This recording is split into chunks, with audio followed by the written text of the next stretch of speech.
Hello everyone, this is Suman Mehta, your SS teacher. Dear students, today we will do the practice of maps, and your maps will come from the chapter 1 French Revolution and the second chapter Russian Revolution.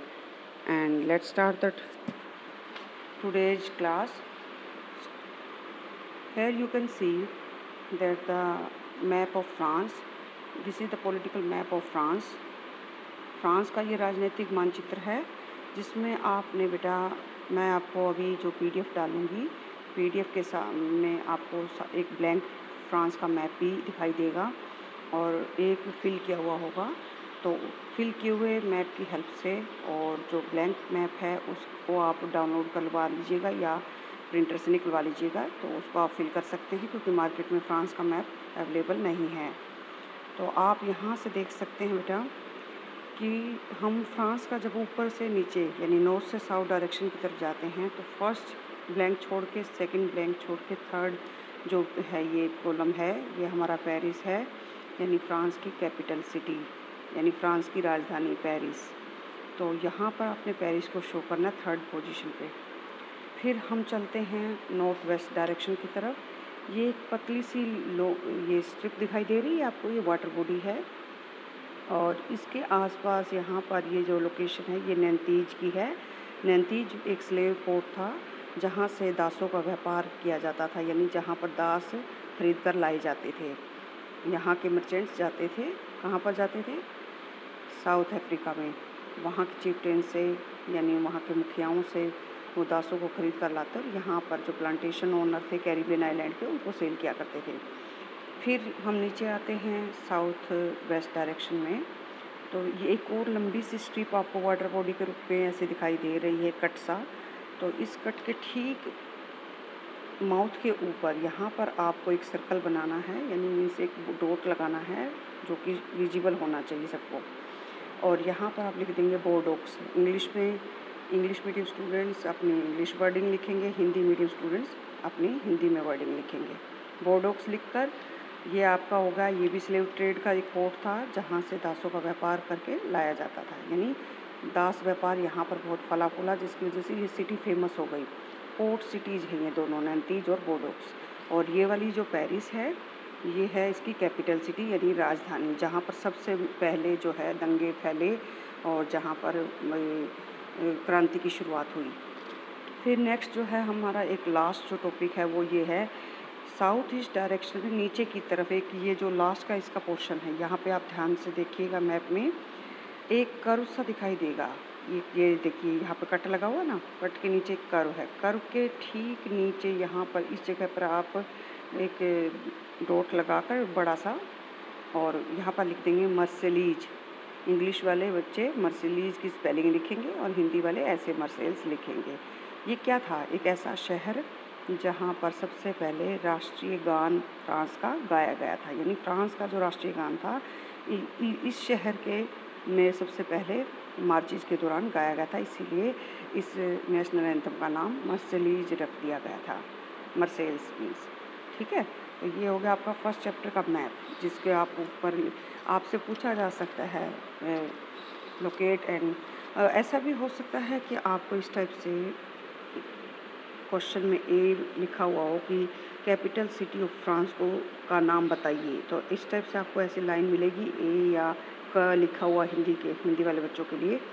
तो वहाँ पर आपको शहर का नाम लिखना है Paris. आपको कुछ ढूंढने की ज़रूरत नहीं है, हो सकता है इस टाइप से भी आ जाए आपके पास कि जैसे ये है, यहाँ पे लाइन लगी हुई हो, डॉट लगा हुआ हो और बी लिखा आ जाए या फिर ख लिखा आ जाए। तो इसका मतलब क्वेश्चन में ख वाला प्लेस को यानी बी जो पार्ट है क्वेश्चन का मैप का, उसमें क्या हिंट दिया गया है, उस हिंट को समझते हुए उस जगह का नाम बताना है या फिर घटना का नाम बताना है कि वो किस लिए फेमस था वो प्लेस। तो दोनों में से कोई भी चीज़ पूछी जा सकती है। और स्लेव ट्रेड लिखकर आपसे प्लेस ऐसे लोकेशन पूछी जाए कि ये क्या है स्लेव ट्रेड, इस स्लेव ट्रेड पोर्ट का नाम क्या है, तो आप नैंतीज लिखेंगे। अगर ये वाला पूछ लिया जाए तो आप बोर्डोक्स लिखेंगे। और अगर यहाँ पर लोकेशन शो की गई और ऐसे एक डॉट और एक लाइन हो तो आप मार्सेल्स को पहचान लेंगे कि यहाँ पर तो मार्सेल्स सिटी था और वो यहाँ पर नेशनल एंथम पहली बार गाया गया था फ्रांस का। तो ये तो हुआ आपका फर्स्ट मैप। अब है आपका सेकंड मैप, जो कि आपके वर्ल्ड मैप से में आपको फिल करना है। अब आपको ऐसा ही एक मैप आपके क्वेश्चन पेपर में मिलेगा, जिसमें आपने क्या करना है बच्चे कि जो मैप है उसको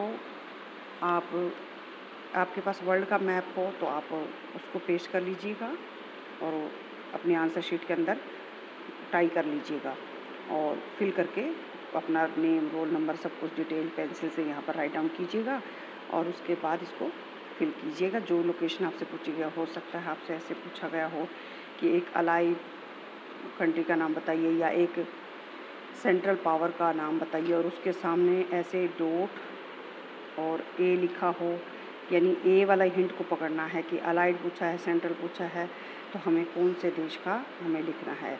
अलाइड पावर्स में जैसा कि आपको पता ही है रशिया था, ये आइलैंड ग्रुप दिखाई दे रहा है आपको, ये इंग्लैंड है, ये फ्रांस है सेकंड नंबर पर यूरोप के इस मैप में। देखिएगा बेटा यहाँ पे ये आपका स्पेन है, ये पुर्तगाल है, लेकिन हम ऐसे काउंट करते हैं 1 2, तो ये फ्रांस है जो कि एक अलाइड पावर था। यहाँ पर एक आइलैंड ग्रुप दिखाई दे रहा है, ये इंग्लैंड है, ये भी अलाइड पावर में शामिल था।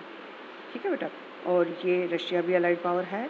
इसके अलावा यूएसए को भी आप यहाँ से देख सकते हैं, इस साइड को, ये जो यूनाइटेड स्टेट्स ऑफ अमेरिका है, ये भी अलाइड पावर में ही शामिल एक देश था, यानी मित्र राष्ट्र था।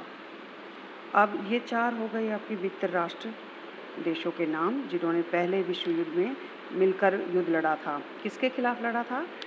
सेंट्रल पावर्स के खिलाफ, ध्रुवीय शक्तियों के खिलाफ। ध्रुवीय शक्तियाँ कौन सी थी? अब आपको मैं शो करती हूँ ध्रुवीय शक्तियाँ। देखिए, फर्स्ट आपने देखा था यहाँ पे स्पेन था, दूसरा यहाँ पर कौन था? फ्रांस, और थर्ड पोजीशन पे ये जो जगह है बेटा, ये आपकी है, क्या चीज़ है ये? जर्मनी। थर्ड नंबर पे जर्मनी, जो कि सेंट्रल पावर का मेन हेड था। और इसके अलावा बेटा आप ये देख सकते हैं 2 बर्ड जैसी शेप है। पहली जो शेप है बर्ड की वो ऑस्ट्रिया है, यानी ऑस्ट्रिया। दूसरा है हंगरी, यानी हंगरी देश। 2 बर्ड लाइक स्ट्रक्चर यहाँ पे यूरोप के मैप में आपको दिखाई देंगे, जर्मनी के ठीक नीचे। आपको मैं शो कर रही हूँ, ध्यान से देखिए।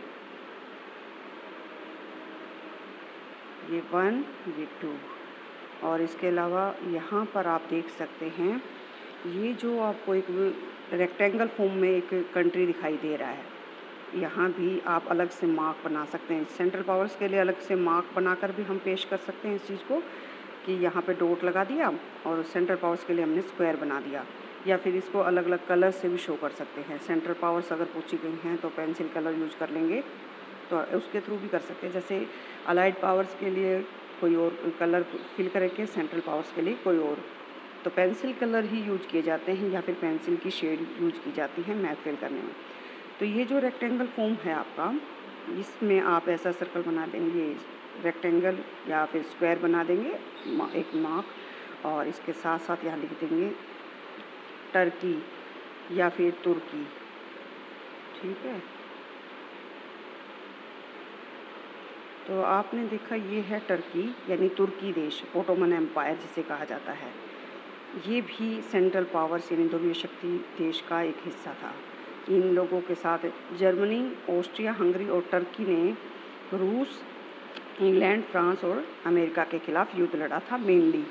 वैसे तो और भी कई देश थे जो इसमें इन्वॉल्व थे, लेकिन यहाँ पर जो आपके सिलेबस में आया है बेटा, ये 4 कंट्रीज आई हैं, तो आप इनको फिल करना सीखिए पहले तो, और साथ ही साथ इसकी अंडरस्टैंडिंग कीजिए, क्योंकि 2 मार्क्स का ये मैप आने वाला है आपका।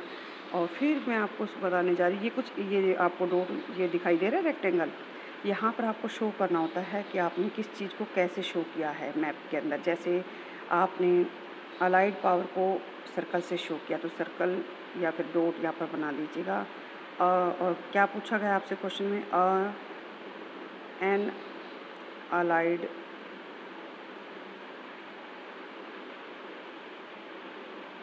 कंट्री।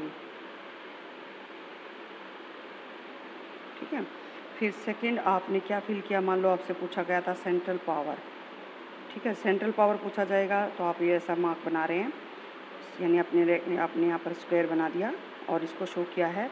अब इसमें लिखेंगे और सेंट्रल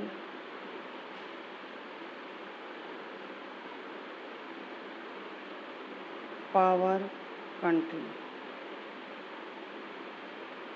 यानी आपने जैसा क्वेश्चन में फॉर्मेट हो कि अलाइड कंट्री का नाम पूछा है या फिर सेंट्रल पावर कंट्री का नाम पूछा, तो वैसे ही इसको आप शो करेंगे। और अगर आप कलर फिल कर रहे हैं, पेंसिल कलर यूज़ कर रहे हैं इसके लिए, तो अलाइड पावर के लिए जो आपने यहाँ पर इसमें जो कलर फिल किया होगा, चाहे वो रशिया में हो, चाहे इंग्लैंड में हो, या फ्रांस में हो, या अमेरिका में, वही सेम कलर आप यहाँ बॉक्स में फिल कर देंगे और सामने लिख देंगे मित्र राष्ट्र, देश या एन अलाइड कंट्री। ठीक है बेटा। और अगर आपने सेंट्रल पावर्स के लिए दूसरा कलर यूज किया है, आपसे पूछा गया हो अगर सेंट्रल पावर कंट्री, तो फिर आपको जर्मनी में जो कलर फिल किया होगा, ऑस्ट्रिया या हंगरी में जो कलर फिल किया होगा, और टर्की के अंदर सेम कलर फिल किया होगा, बाई चांस इनमें से कोई एक ही पूछा जाएगा बेटा आपसे। तो अगर एक पूछा जाता है और उस पर आपने कलर फिल किया है, तो आप यहाँ भी उसको इंडिकेट करेंगे, उस कलर को फिल करके यहाँ लिख देंगे सेंट्रल पावर कंट्री। तो आई थिंक आपको ये मैप समझ आ चुका होगा। और दूसरी बात बेटा, एक जो फर्स्ट मैप में भी एक यहाँ पर इंडेक्स बॉक्स नहीं दिया गया, इंडेक्स बॉक्स होना ज़रूरी चाहिए बेटा। अगर नहीं भी दिया जाता किसी मैप में, तो हम खुद ड्रॉ भी कर सकते हैं। तो जैसे मान लो हम यहाँ पर दिखा सकते हैं इस बॉक्स के थ्रू, या इस ऐसे बना के,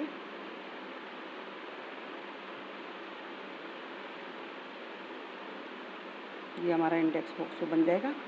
और इसमें हम क्या करेंगे बेटा, पहले अगर मान लो हमसे कैपिटल सिटी ही पूछी किसी, तो हम क्या लिखेंगे यहाँ पर, कैपिटल सिटी ऑफ फ्रांस। ठीक है। और इसके लिए जो हमने निशान बनाया होगा वो यहाँ पे लगा देंगे। यहाँ पे जो निशान बनाएंगे, यहाँ पे जो मार्क होगा वही मार्क यहाँ पर होना चाहिए। फिर सेकंड आपने देखा, मान लो आपसे पूछा गया हो ये इस चीज़ को पहचानिए, ए नैनीताल है, या बी क्वेश्चन के रूप में नैनीताल पूछा है कि एक पोर्ट सिटी का नाम बताइए, और ऐसे इंडिकेशन दे रखी है, क्वेश्चन नंबर डाला हुआ है। तो आपने क्या करना है, इस जगह पर नैनीताल लिखा, और इसके साथ साथ जो मार्क यहाँ पर बना हुआ है, यानी ये वाली लाइन और ऐसे है ना, बिंदु, एक डॉट और एक लाइन, इसके साथ आप शो कर देंगे पोर्ट सिटी या फिर नैनीताल। जैसे हमसे मान लो नैनीताल ही पूछा गया।